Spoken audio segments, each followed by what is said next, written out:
Hi everybody, it's Monica. I'm so glad you're here. I have a really important tip to share with you, English learners around the world. This tip is useful for native speakers as well, okay? Now, I teach business English in America, where I'm from. So the information that I'm going to share with you is specific, okay, to American business culture. It might be different in other countries. And it's specific to a professional setting, okay? We're talking about introductions, right? A lot of times when you meet someone new in a business setting, they might say, "Tell me about yourself." Tell me about yourself. Well, where do you start? What should you say? I'm going to teach you today. This is an important tip. Before I became a teacher, I worked in business. I was a businesswoman in America, and I know a lot of people that did not answer this question correctly. There is a wrong way to answer. And so it's important to practice. There is a short answer and a long answer. Okay, let's start with the short answer. And if you are a business English student, you should know how to answer this question. All right, so the short answer is simply your name, your location, and your job.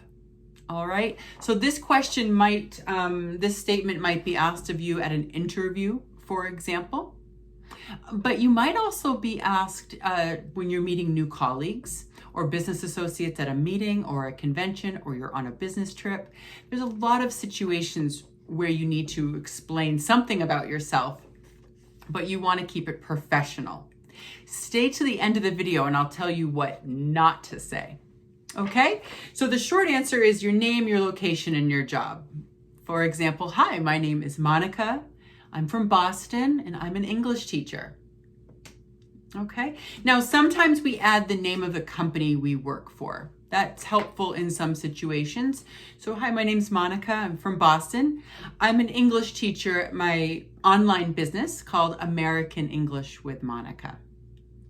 Okay, so that's the short answer. Let's talk about the long answer.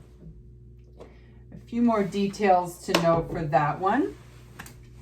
The longer answer, you need to practice as well, because sometimes you might give the short answer and the person wants more details. Okay, now always start with the short answer.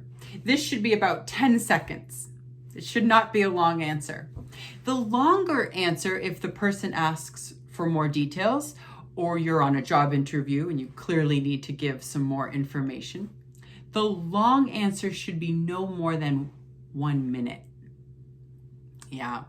So this isn't very long. It seems long when you're learning, and I want you to practice, but please do not talk for a long time when you're answering this question. Okay? American business people really like short answers. Succinct. That's the vocabulary I was going to use. Succinct, concise, short answers. So let me help you plan for how to answer this. Okay? I have a secret tip. Here it is.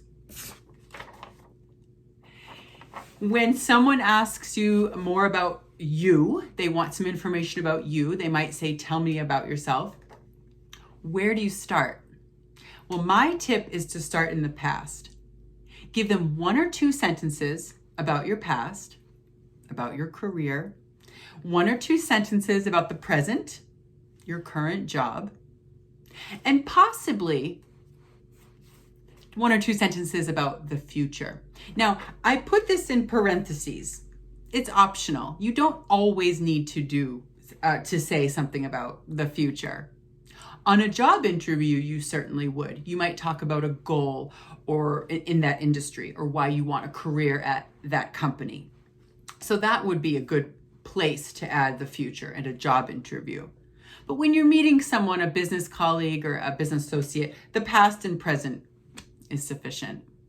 Okay, so if this were me, for example, I would start out with the shorter answer. My name is Monica. I'm from Boston and I'm an online English teacher. Okay, I wasn't always a teacher. I used to work in corporate America. I was an office coordinator and a trainer for many years. And then I went back to school and became a teacher. Okay, and now I own my own business. It's called American English with Monica, and I help business professionals improve their confidence with their communication skills. In the future, I hope to expand my business by making more videos so that more people around the world can benefit from my teaching. Okay, so no longer than 1 minute. You should practice your pitch. This is called your pitch, when you have some information about your career and you're answering in a professional setting. Now, as I promised, I will tell you what not to say, because believe it or not, this is a really common mistake for English learners, but also for job applicants who are native English speakers, okay? What not to say. So American business has a certain culture, and we don't want you to share personal information when you meet someone. It's not appropriate. Usually it's not appropriate. So when someone asks you to tell me about yourself, you should not answer with anything about your family, your hobbies, your pets, your favorite movies, your favorite foods. I've heard so many incorrect answers. It's just not appropriate. You shouldn't talk about where you like to travel or how you like to spend your free time or what sports you enjoy. That's not what we're asking when we're talking in a business setting. Now, certainly when you make new friends and you meet people at parties or new neighbors, or you meet new acquaintances outside of a business setting, then that personal information about your family and friends and hobbies is totally appropriate. But in the business setting, we don't want you to answer that question with that information. We want you to talk about your career. Now, you can still have a pitch, right?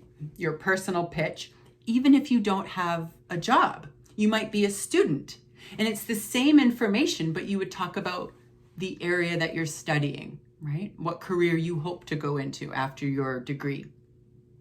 Or you could be someone who is looking for a job, between jobs. You can still have a pitch. You should mention the area that you work in, what industry you work in, and what career you're looking for. Okay, so I hope you learned something from this video. Please go ahead and like it, thumbs up, and subscribe to my YouTube channel, and I'll keep making more videos to help more English learners. And if you'd like to, I'd love to read your pitch. So in the comments, you can leave some information about how you would answer this question. Okay, thanks for stopping by. I'll see you next time. Bye.